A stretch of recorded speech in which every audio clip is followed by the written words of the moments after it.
کہ اس کا آخرت تو گیا ہی. رسول اللہ صلی اللہ علیہ وسلم کے زمانے میں ایک صاحب کی روح پرواز نہیں ہو رہی تھی آخری وقت میں.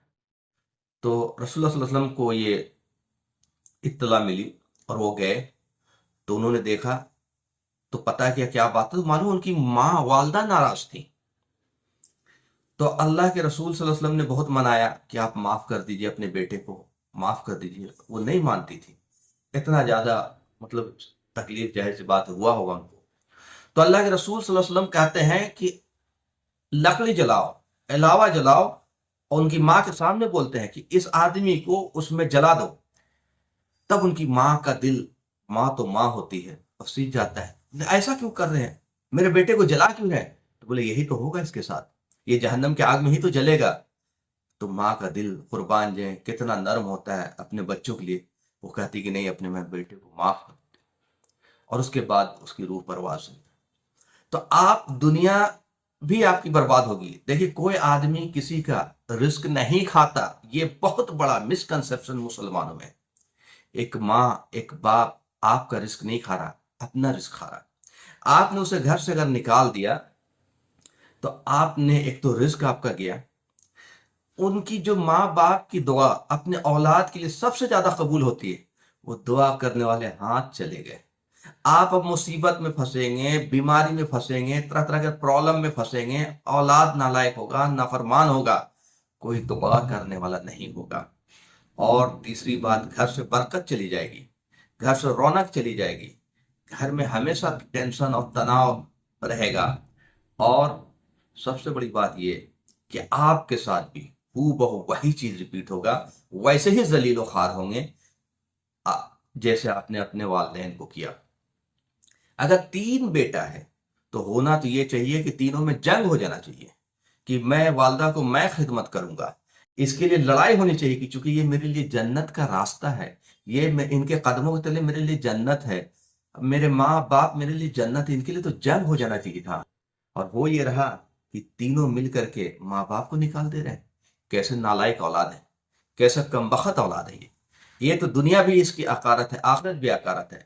ایسے لوگوں کا مطلب کیا میں بولوں کہ ایسے لوگوں کے ساتھ کیا معاملہ ہونا چاہیے.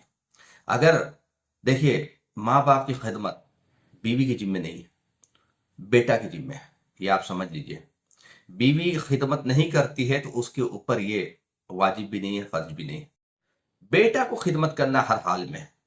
کیسے کرے گا وہ سمجھے. اگر اس کی بیوی ساتھ دیتی ہے تو بہت اچھی بات ہے, نہیں ساتھ دیتی ہے اور آپ کو لگتا ہے کہ بیوی کے رہتے ہوئے میں اپنے ماں اور باپ کی خدمت نہیں کر سکتا یا ماں باپ کی دیکھ ریکھ نہیں کر سکتا, تو اس سے بہتر ہے کہ اپنی بیوی کو طلاق دے دے, ورنہ اس کی جہنم جو ہے اس کے اوپر بالکل فرض ہو جائے گا اور اس کی دنیا بھی برباد ہو جائے گی. بیوی دوسری مل جائے گی, ماں اور باپ دوسرے نہیں ملیں گے. کیسی بیوقوفی والے لوگ ہیں, کیا ان کو ذرا سے بھی سمجھ میں نہیں آتی. ابھی بھی وقت ہے کہ اگر آپ نے اپنے ماں باپ کو یا تو گھر میں ظلم کر رہے ہیں یا ان کو اولڈ ایج ہوم میں چھوڑ رکھا ہے, تو آپ ان کو لے آئیے, اپنی زندگی بچائیے, اپنی دنیا بچائیے, اپنی آخرت بچائیے. نہ دنیا بچے گا آپ کا, نہ آخرت بچے گا, اور آپ ذلیل ہو کر کے مریں گے. سو الگ. بہت سارے لوگ ویل ٹو ڈو ہیں لیکن پھر بھی کمانے کے لیے باہر چلے گئے, ماں باپ کو, بوڑھے ماں باپ کو چھوڑ گئے. میرے بھائی, آپ دولت کا کوئی لمٹ نہیں ہے, لیکن اگر آپ نے ماں اور باپ کو تکلیف دیا اور چھوڑ دیا اور اپنی دنیا میں کھو گئے, تو یاد رکھو وہ دولت تمہیں آخرت میں نہیں بچانے والی, اور اس دنیا میں ذلیل ہونا تمہارا طے ہے. کتنی بڑی بات ہے. میں اپنی پرسنل بات بتاؤں, مجھے کسی چیز پہ رونا نہیں آتا, لیکن جب بھی والدہ کی یاد آتی ہے تو ضرور رونا آ جاتا ہے. 2011 میں نے اپنی والدہ کے ساتھ حج کیا ہے, حج پہ گیا تھا, اور میری والدہ کا انتقال مکہ میں ہوا.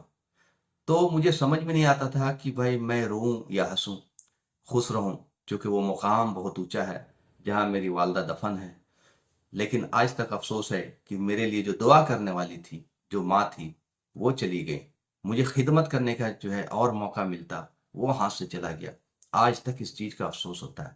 لیکن لوگوں کے پاس ان کی مائیں ہیں, ان کے والدین ہیں, وہ زندہ ہیں, بزرگ ہیں, ان کی جنت ان کے گھروں میں ہے. اور ان کو دیکھنا تک ثواب ہے، میرے بھائی آپ کا گھر جو ہے جنت کا نمونہ بن جائے گا۔ آپ اپنی بیوی کو سمجھاؤ، بیوی جو اپنے ساس سسر کو چھوڑ دیتی ہے صرف اس وجہ سے کہ ان کو کھانا کھلانا پڑے گا یا ان کی خدمت کرنی پڑے گا، کتنی بڑی بے وقوفی کا کام کر رہی ہیں۔ ان کی وجہ سے آپ کے گھر کا رزق ہے، آپ کے گھر کا برکت ہے، آپ کے اولاد نیک ہوں گے، اور نہیں تو آپ کا بھی حشر بڑھاپے میں یہی ہوگا اور آپ کا آخرت بھی چلا جائے گا۔ تو کیسے بد نصیب لوگ ہیں، کیسے بے وقوف لوگ ہیں کہ جو لوگ اپنی دنیا بھی برباد کر رہے ہیں، آخرت بھی برباد کر رہے ہیں۔ کاش ہمیں سمجھ ہمیں آ جائے، ہم اپنے ماں باپ کی قدر کرنے والے بن جائیں۔ اور جو لوگ میری بات کو سن رہے ہیں، اگر وہ اپنے ماں باپ کو ذرا سا بھی ان کے اندر آخرت کی فکر ہے، ذرا سا بھی ان کے اندر دنیا میں عزت سے اللہ کے ساتھ سکون کی زندگی جینے کا اگر شوق ہے تو اپنے ماں باپ کا خیال رکھیے، اپنے ماں باپ کو اولڈ ایج ہوم سے لے آئیے، اپنے ماں باپ کو اگر گھر میں ہے تو ان کے اوپر ظلم مت کریے، نہیں تو کیا فائدہ، نہ دنیا ملا نہ آخرت ملا، کہاں جاؤ گے میرے بھائی۔ اور میں اسی بات سے اپنی بات کو کلوز کرتا ہوں، کاش تم کو سمجھ میں آئے۔ وآخر دعوانا والحمد للہ رب العالمین۔